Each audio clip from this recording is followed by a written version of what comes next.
Assalamualaikum warahmatullahi wabarakatuh. Perkenalkan, kami dari kelompok 2. Materi yang akan kami bahas adalah tentang persebaran sumber daya alam di Indonesia. Sebelum kami memulai podcast tentang persebaran sumber daya alam di Indonesia, izinkan kami memperkenalkan diri kami terlebih dahulu. Perkenalkan, saya Nurul Azkal Taufiza.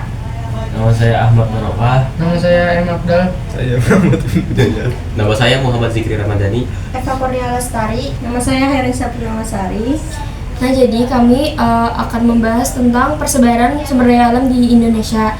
Jadi materi persebaran sumber daya alam di Indonesia ini memiliki 4 poin utama, yaitu kehutanan, kelautan, pertambangan, dan pariwisata. Nah, jadi karena di sini ada 7 orang, ada 3 cewek, ada 4 cowok, jadi kami bagi 2. Jadinya yang cewek-cewek bahas tentang kehutanan dan pertambangan. Terus latihannya bahas tentang kelautan sama pariwisata. Hai guys, jadi kami akan bahas tentang kehutanan dan Pertambangan. Nah, jadi aku akan bahas tentang kehutanan. Nah, jadi kehutanan di Indonesia itu ada 3, yaitu ada hutan mangrove, hutan hujan, dan hutan gambut. Jadi hutan hujan itu gunanya untuk menyimpan karbon dan sebagai habitat untuk flora dan fauna yang ada di Indonesia. Terus juga ada hutan mangrove atau hutan bakau. Jadi hutan bakau itu tuh gunanya untuk sebagai pembatas antara daratan dan lautan. Terus juga hutan bakau itu tuh supaya mencegah abrasi yang ada di lautan supaya kada sampai ke daratan. Nah, terus tuh juga hutan mangrove atau hutan bakau itu juga sebagai tempat tinggal makhluk hidup kayak kepiting, terus ada ikan dan lain-lain. Dan yang terakhir ada hutan gambut. Nah, hutan gambut ini tuh dia tuh hutannya tuh ada di daerah rawa. Tapi walaupun dia tuh ada di daerah rawa, hutan gambut ini tuh rawan benar gesahan kebakaran. Nah, terus juga selain itu tuh hutan gambut ini tuh dipakai buat lahan perkebunan sawit.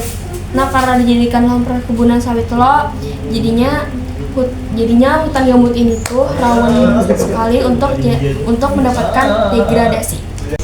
Nah, jadi karena aku udah tadi ngebahas tentang kehutanan, jadi aku mau tanya deh ke kalian, jenis-jenis di pertambangan itu ada apa aja sih? Nah, jadi jenis di pertambangan itu ada 7. Yang pertama itu minyak dan gas bumi. Nah, minyak dan gas bumi ini tuh sebagai sumber utama yang banyak digunakan oleh industri, transportasi, sama rumah tangga.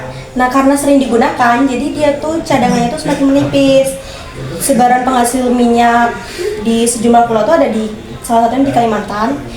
Itu ada di Kalimantan Timur meliputi Pulau Tarakan, Balikpapan, Pulau Bunyo, dan Sungai Mahakam. Terus yang di Kalimantan Selatan tuh meliputi Rantau, Tanjung, sama di Amuntai.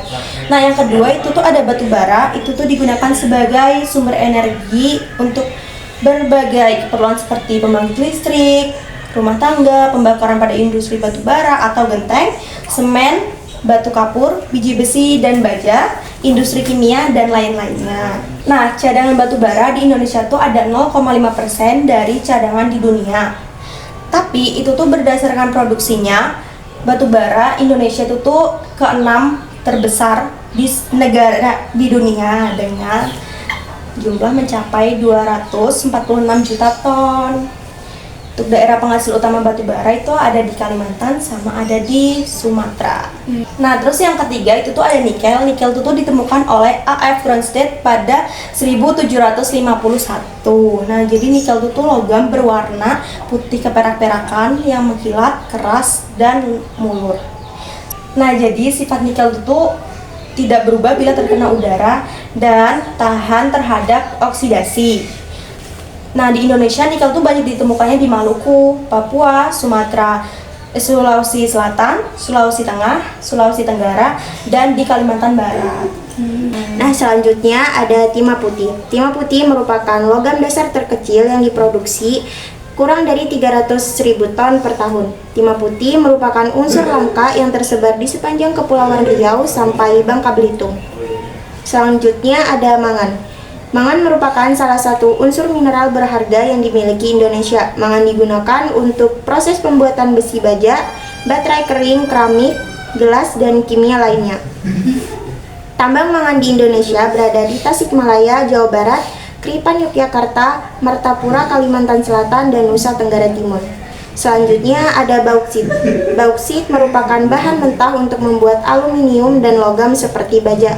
Potensi dan cadangan endapan bauksit ada di Sumatera, tepatnya di Pulau Bintan, Kepulauan Riau, Pulau Bangka, Jawa, dan Kalimantan. Dan yang terakhir ada biji besi. Biji besi adalah bahan mentah pembuatan besi dan baja. Biji besi sering dimanfaatkan untuk pembuatan besi baja, kawat baja, bahan dasar pembuatan tiang rambu lalu lintas, dan lampu penerangan jalan.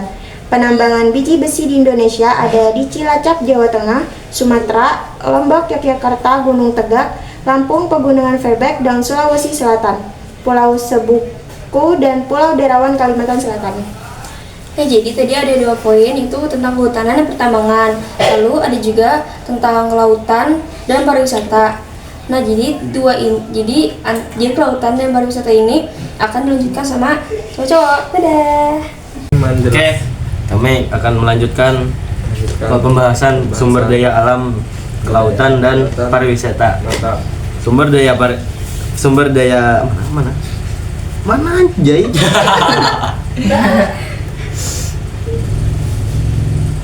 Lu kok hilang? Nih. Sumber daya kelautan, sumber daya Indonesia sangat kaya. Sumber daya laut merupakan unsur hayati dan non hayati yang ada di wilayah laut. Contohnya perikanan. Potensi perikanan laut di Indonesia terdiri atas perikanan pelagis yang terbesar hampir di semua bagian laut Indonesia. Potensi ini meliputi tuna atau cangkang, cakalang udang, ikan demersal, ikan pelagis kecil, dan lainnya. Selain itu, potensi wilayah pesisir dan lautan Indonesia dari segi perikanan meliputi marikultur atau rumput laut, ikan, kerang-kerangan, serta mutiara, perairan umum, budaya tambak, dan budaya air tawar. B. Hutan mangrove. Hutan mangrove hidup di sepanjang pantai di daerah tropis yang dipengaruhi oleh pasang surut air laut. Hutan mangrove banyak terdapat di pesisir timur Sumatera, Kalimantan, dan pesisir selatan Papua. Fungsi hutan mangrove sebagai sumber daya laut yaitu sebagai habitat binatang laut berlindung, mencari makan, dan berkembang biak. Selain itu, hutan mangrove juga berfungsi untuk melindungi pantai dari abrasi air laut. Kayu mangrove juga dapat dimanfaatkan untuk fungsi ekonomis, biasanya digunakan sebagai kayu bakar atau bahan pembuat arang. Terumbu karang merupakan batuan sedimen kapur di laut yang dihasilkan dari koral atau binatang yang menghasilkan kapur untuk kerangka tumbuhnya. Ribuan koral akan membentuk koloni yang membentuk karang. Padang lamun adalah tumbuhan tinggi yang hidup di perairan dan akarnya menancap di lantai laut. Tumbuhan lamun dapat membentuk suatu padang lamun yang tersebar di perairan Indonesia. Banyak pantai-pantai Indonesia yang menjadi ekosistem padang lamun, seperti Pantai Tanjung Kelayang, Belitung Barat, kepulauan sekitar Batam dan Bintan, sebagian Lampung, Lombok, hingga Maluku Utara. Manfaat lamun adalah sebagai produsen kuliner, habitat biodata, penangkap sedimen, dan pendaur zat hara. 4. Sumber daya pariwisata. Pariwisata merupakan berbagai macam kegiatan wisata dan mendukung berbagai fasilitas serta pelayanan yang disediakan oleh masyarakat, pengusaha, pemerintah, dan pemerintah daerah. Di ASEAN, wisata Indonesia berada di peringkat 4 setelah Singapura, Malaysia. Berikut potensi pariwisata Indonesia. A. Wisata alam. Wisata alam merupakan bentuk kegiatan rekreasi dan pariwisata yang memanfaatkan potensi sumber daya alam, baik alami maupun budidaya. Wisata alam meliputi perairan laut, taman nasional, bentang alam, dan sebagainya. Wisata budaya merupakan perjalanan untuk mempelajari keadaan rakyat. kebiasaan dan adat istiadat, cara hidup serta kebudayaan dan seni. Contoh wisata budaya antara lain situs purbakala dan budaya, museum, perkampungan tradisional. C. Wisata buatan. Wisata buatan adalah kegiatan rekreasi dan pariwisata yang memanfaatkan objek yang sangat dipengaruhi oleh upaya dan aktivitas manusia. Contoh wisata buatan mencakup destinasi MICE, meeting, insentif, convention, dan exhibition, wisata olahraga, dan wisata terintegrasi. Sekian dari kami. Oke. Assalamualaikum warahmatullahi wabarakatuh.